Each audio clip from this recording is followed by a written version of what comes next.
This video is sponsored by G2A. Use code DORON to get a discount on games, including Warcraft products.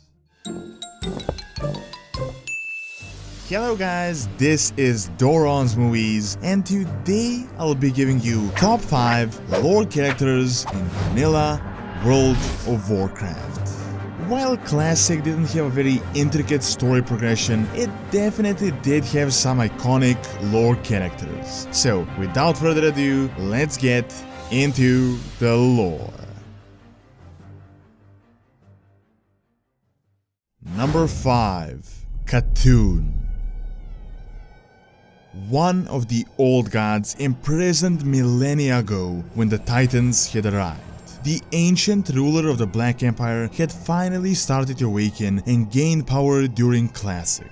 The infamous gates of Ankh-Raj opened, and forces of Azeroth united and ventured to Silithus. After pushing through the Akir army, adventurers reached the chamber of the dormant old god. They confronted Katoon and managed to defeat him, albeit he was in a severely weakened form as he had just started building up his power. It is unclear if Azeroth has seen the last of the old god, but what we do know is that it was our first strongest enemy and the biggest threat to the entire planet of Azeroth at the time.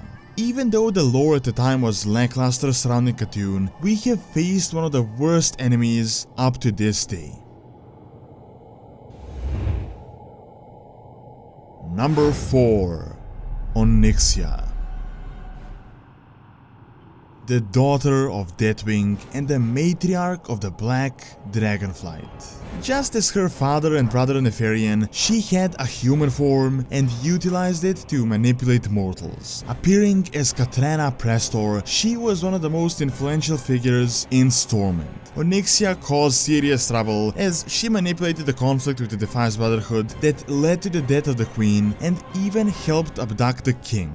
Together with Nefarian, she was the evil dragon of World of Warcraft and one of the most prominent fights. Canonically, she was defeated by Varian Vryn, but in-game it was the adventurers that charged inside Onyxia's lair and brought the end to the matriarch. She would be revived again in the future, but Onyxia left a memorable mark in World of Warcraft history.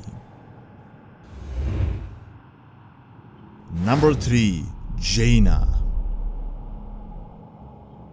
The daughter of Admiral Dalian, Jaina is one of the most influential mages of the Alliance. She led the faction to Kalimdor when the Scourge invaded and was in large part responsible for the defeat of Archimonde and the establishment of Terramore. She was one of the key characters in World of Warcraft Classic as a ruler of the city-state. Proudmoore played a big part in the Alliance and its presence in Kalimdor. She participated in freeing Varian Vryn, but most importantly, she was a significant diplomatic influence. Jaina had established a very beneficial relationship with Thrall and the Horde. Despite significant hatred between the humans and the orcs and the distrust between the Alliance and the Horde, Jaina managed to relatively well keep the peace. Of course, all of that would change in the future, but in vanilla, she was one of the most iconic and important characters.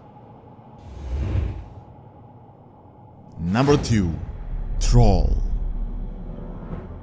The Warchief and the creator of the new Horde. Thrall was one of the most influential characters in Warcraft 3 and naturally this transition into World of Warcraft. He was the leader of the major faction when it was still in its infancy. As a Horde player, you were bound to meet him in Orgrimmar as he directed us to much of the relevant events. Not only was he important in-game, but also in the lore, as Thrall was greatly responsible for the relative peace and diplomacy with Jaina Proudmoore and the Alliance. While the Horde and the Alliance weren't exactly friendly, they were in tolerable conditions, and as Azeroth was rebuilding after a major war, the Horde grew more and more powerful and expanded.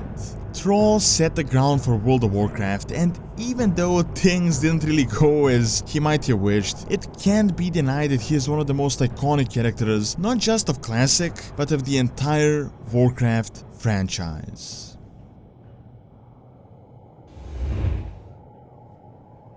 And lastly, number 1.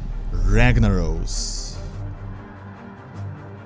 Ragnaros the Fire Lord is one of the oldest entities on Azeroth. Initially, he fought the old gods, was enslaved by them, and then was imprisoned by the Titans inside the elemental plane. During the Dwarven War of the Three Hammers, the Dark Iron Dwarves accidentally summoned Ragnaros, and they just didn't have the power necessary to control him. Ragnaros erupted into being, taking over and settling in the Molten Core. He planned to build an army of unstoppable giants and conquering all of Blackrock Mountain, and after that, Azeroth. Horde and Alliance adventurers ventured into the heart of the mountain and defeated the ancient Fire Lords. Even though just banished back into the elemental plane, this fight was one of the most iconic fights in the history of World of Warcraft. Ragnaros the Fire Lord was arguably the main boss of the original game and one of the most remembered villains. Alright, and that is all I have for this video. Do leave your suggestions below and don't forget to like and subscribe, as it really helps out and keeps all the content going. Thanks a lot for taking time out of the day to watch this video, and see you next time.